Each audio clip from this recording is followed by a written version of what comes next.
this was a trick. And we know for sure that this was headed by an international organ trafficking cartel.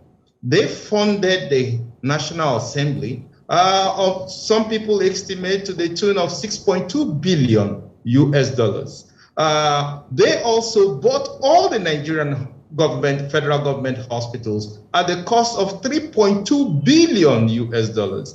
They even offered to buy all the Catholic hospitals for $2 billion, but the bishops refused that.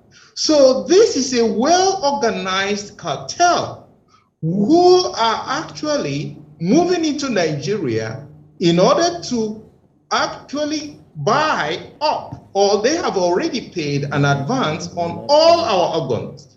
Anybody in the Federal Republic of Nigeria has no entitlement to their organs as it stands today with the law. And we know this for sure, that these are billionaires from the United States who funded this organ trafficking cartel to take the organs of Nigerians.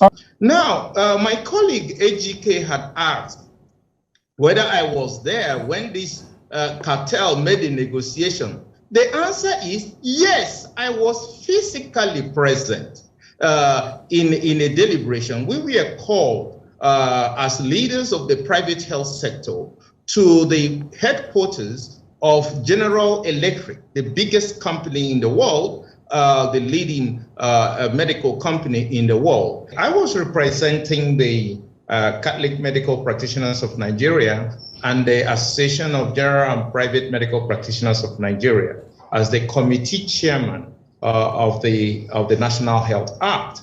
And presiding over this National Health Act public hearing was Senator Ike Ekweremadu, who was then the Deputy Senate President. And let me comment there. Who did you say was presiding? Well, Senator Ike Ekweremadu, he was the presiding senator for the bill public hearing.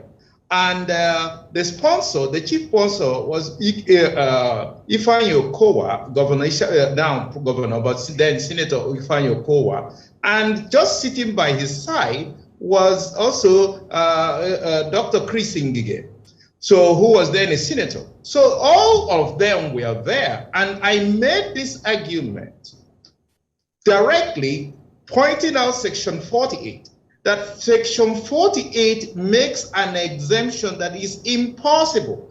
You don't exempt, there is no situation in medicine where you can overrule or say the consent is waived. Consent is never waived. It could be transferred to the next of kin, but it's never waived in any situation. That is part of the Helsinki Declaration.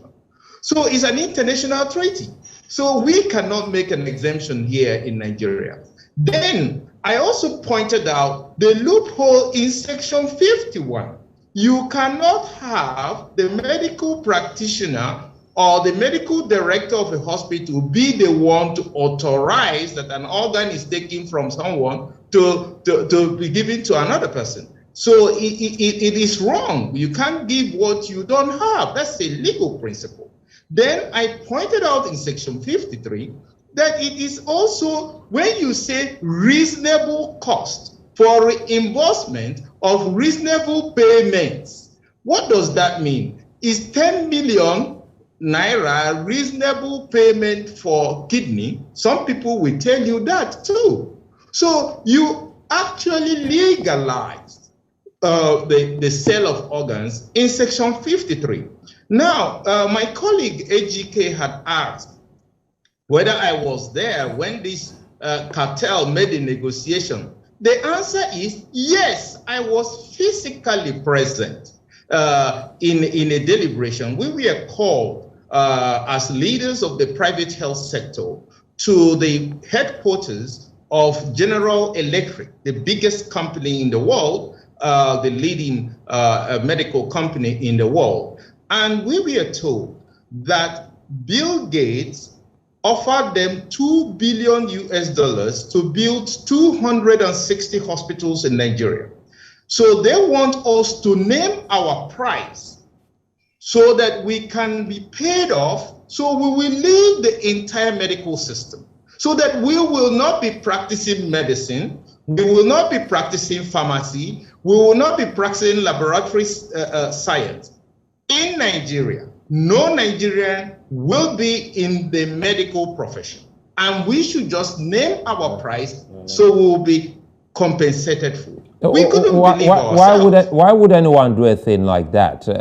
This was done. I was present. It's not somebody told me.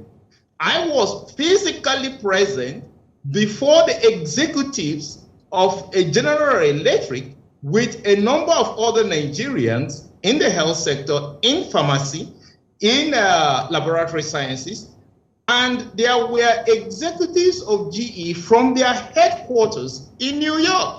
This is the first time it's happening in the history of humanity. Nothing like this has ever happened. And I warned Ike Kurumado before the Senate, and Nigerians there will bear me witness, and many of them still remember. I told Ike Kurumado before the entire public hearing that he will be the first victim of this law he's standing for. Before everybody.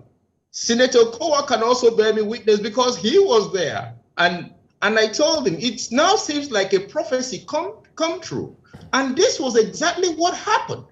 That the Senate of the Federal Republic of Nigeria sold the entire organs of the Nigerian people, even when they knew that this was the situation. And that is very, very, very bad on us as a whole nation.